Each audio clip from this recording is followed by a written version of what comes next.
தமிழ்நாட்டில் ஒரு அழகிய கிராமம் இருந்தது. அந்த கிராமத்தில் ஜானகி என்ற நல்ல மனம் கொண்ட பாட்டி வாழ்ந்தாள். அவள் முகத்தில் எப்போதும் ஒரு சிரிப்பு.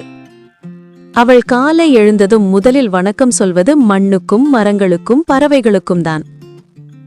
அவள் வீட்டின் பின்னால் ஒரு சிறிய நிலம் இருந்தது. அந்த நிலத்தில் அவள் தனக்காக காய்கறி தோட்டம் வைத்திருந்தாள். அந்த தோட்டம் அவளுக்கு மிகவும் பிடித்தது. தினமும் காலையில் எழுந்தவுடனே அவள் தன் தோட்டத்துக்கு செல்வாள். தண்ணீர் ஊற்றுவாள், பூக்களுடன் பேசுவாள். அவளது தோட்டத்தில் தக்காளி, முருங்கை, பாகற்காய், கத்தரிக்காய், கீரை, முள்ளங்கி, கோவைக்காய், சுரைக்காய் ஆகியவை இருந்தன. ஒவ்வொரு செடியையும் பாசத்தோடு பார்த்து கொள்வாள். அவள் சொல்வாள், என் தோட்டம்தான் என் குடும்பம். ஒரு நாள் மாலை ஜானகி வழக்கம் போல தண்ணீர் ஊற்றிக் கொண்டிருந்தாள். சூரியன் மறைந்து வானம் சிகப்பு நிறமாக மாறியிருந்தது. காற்று மெதுவாக வீசிக்கொண்டிருந்தது. அப்போது திடீரென்று ஒரு சத்தம் கேட்டது. ஐயோ, இன்று எவ்வளவு வெயில்! நாளைக்கு மழை வந்தால் நன்றாக இருக்கும். ஜானகி திரும்பி பார்த்தாள். எங்கும் யாரும் இல்லை. மீண்டும் அந்த சத்தம்.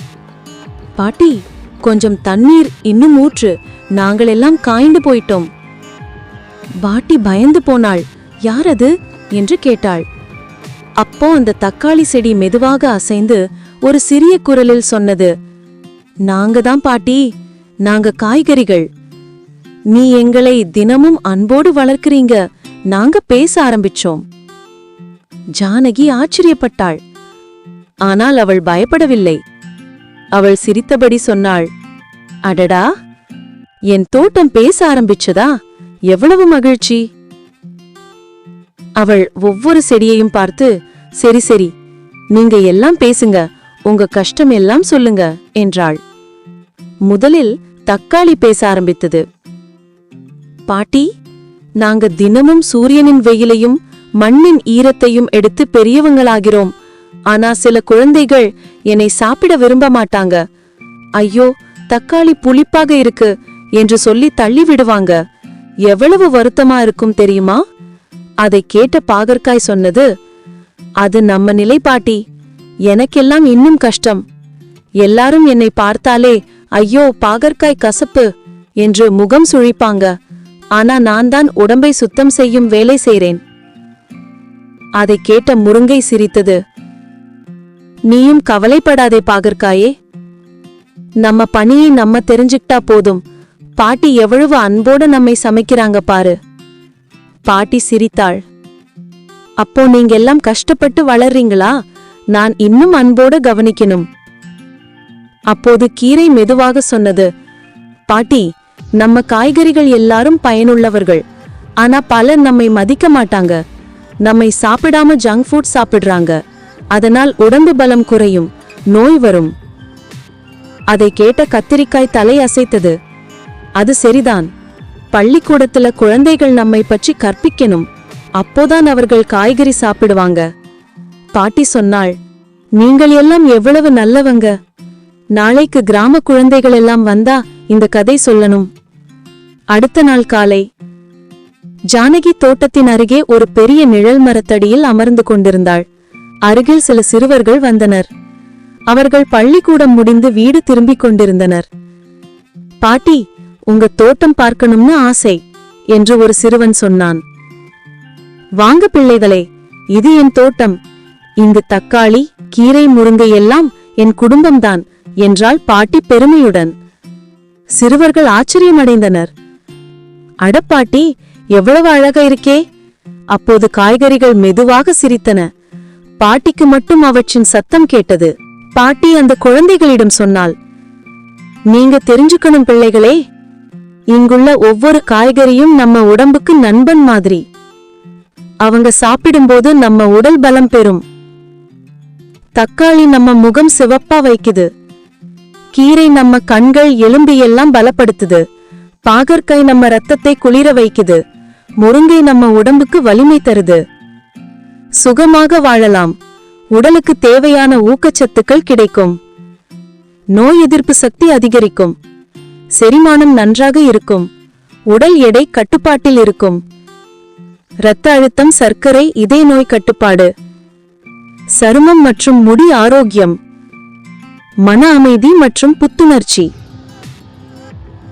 அவள் ஒரு சிறிய தட்டில் காய்கறிகளை வைத்து, இதுதான் நம்ம இயற்கையின் பொக்கிஷம் என்று சொன்னாள். குழந்தைகள் அதை கேட்டபோது தங்கள் மனதில் ஒரு எண்ணம் வந்தது. இன்னும் நம்ம காய்கறி சாப்பிடணும். அந்த நாள் முதல் அந்த கிராமத்தில் உள்ள குழந்தைகள் அனைவரும் தினமும் காய்கறி சாப்பிட ஆரம்பித்தனர். சில நாட்களில் ஜானகியின் தோட்டம் மிகவும் பிரபலமானது. எல்லோரும் வந்து அந்த தோட்டத்தை பார்த்து மகிழ்ந்தனர். சிலர் சொன்னார்கள், இந்த தோட்டம் பேசுது போல இருக்கே. ஜானகி சிரித்தபடி சொல்வாள், ஆம், இது பேசுதே. பேசுவது அன்பால்தான். அவளது தோட்டம் ஆரோக்கிய தோட்டம் என்று பெயர் பெற்றது. அங்கே வந்தவர்கள் அனைவரும் காய்கறியின் வாசனையிலும் பச்சை நிறத்தின் அமைதியிலும் மூழ்கி மகிழ்ந்தனர். ஒரு நாள் வானம் கருமேகமாய் மாறியிருந்தது. பாட்டி சொன்னாள், நீங்க எல்லாம் மழைக்காக ஏங்கினீங்களே, இன்று மழை வரப்போகுது. அந்த மாலை மழை பெய்தது. தண்ணீர் துளிகள் தக்காளி இலைகளில் விழுந்தன. கீரை தாளங்கள் காற்றில் ஆடின. பாகற்காய் செடிகள் மகிழ்ச்சியாக நனைந்தன. அந்த நாளில் பாட்டி மனதில் ஒரு நிம்மதி. என் தோட்டம் மகிழ்ச்சியாக இருக்குது. அதுதான் எனக்கு பெரிய சந்தோஷம். பாட்டியின் கடைசி ஆசை. காலம் கடந்து ஜானகி வயதாகி மிகவும் சோர்ந்து போனாள். ஆனாலும் அவள் தோட்டத்துக்கு செல்வதை நிறுத்தவில்லை. ஒவ்வொரு காலையும் அவள் மெதுவாக சென்று காய்கறிகளிடம் பேசுவாள். ஒரு நாள் அவள் காய்கறிகளிடம் சொன்னாள், நான் ஒரு நாள் இல்லாமல் போனாலும் நீங்கள் எல்லாம் இந்த மண்ணில் வாழணும். மனிதர்கள் உங்களை மதிக்கணும். அதுதான் என் ஆசை. அப்போது காய்கறிகள் எல்லாம் மெதுவாக சத்தமிட்டன. பாட்டி, நாங்கள் உங்கள் அன்பை என்றும் நினைவில் வைத்துக் கொள்வோம். ஜானகி இறந்த பின்பும் அந்த தோட்டம் அப்படியே பசுமையாக இருந்தது. அவளது பேர குழந்தைகள் அந்த தோட்டத்தை பராமரிக்க ஆரம்பித்தனர். அவர்கள் பாட்டி கற்றுக் கொடுத்ததை நினைத்தார்கள். காய்கறி சாப்பிடு, ஆரோக்கியமாயிரு. அந்த கிராமத்தில் ஒரு நல்ல பழக்கம் உருவானது. ஒவ்வொரு வீட்டிலும் ஒரு சிறிய காய்கறி தோட்டம். அந்த கிராமம் முழுவதும் பசுமையால் நிரம்பியது. அந்த இடம் இப்போது ஆரோக்கிய கிராமம் என்று அழைக்கப்படுகிறது. கதையின் பாடம். காய்கறிகள் நம்ம வாழ்க்கையில் முக்கியமானவை. அவை நம்ம உடலுக்கு வலிமையும் நோயற்ற வாழ்வும் தருகின்றன. இயற்கையை அன்போடு பராமரித்தால் அது நம்முடன் பேசும். ஒவ்வொருவரும் தங்கள் வீட்டில் சிறிய காய்கறி தோட்டம் வைத்தால் வாழ்க்கை ஆரோக்கியமாக மாறும்.